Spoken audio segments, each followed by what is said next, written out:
এক লোক জঙ্গলে গেছে কাঠুরিয়া কাঠ কাটতে।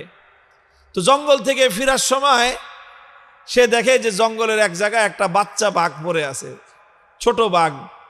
বাঘিনী হয়তো কোথাও গেছে শিকার টিকার করতে, ওই বাঘের বাচ্চাটা বাঘিনী থেকে তার মায়ের থেকে আলাদা হয়ে গেছে।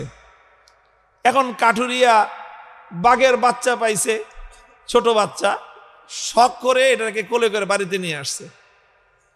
এখন বাঘের বাচ্চা তো বাড়িতে আনছে, কিন্তু বাঘের বাচ্চাকে খাওয়াইবে কি, পালবে কেমনে?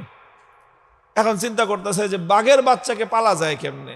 এটা ছোট বাচ্চা, মায়ের সাথে থাকে, মায়ের দুধ খায়। এখন হঠাৎ তার মাথায় একটা বুদ্ধি আসলো যে আমার কাছে তো এই বাঘের বাচ্চার মা নাই, কিন্তু আমার ঘরে তো ছাগলের বাচ্চার মা আছে। কি আছে? কারণ ছাগল বিয়েছে, ছাগল আছে 2-3টা বাচ্চা। তো চিন্তা করলো দেখি তো এই বাঘের বাচ্চারে নিয়ে ছাগলের দুধ খায় কিনা।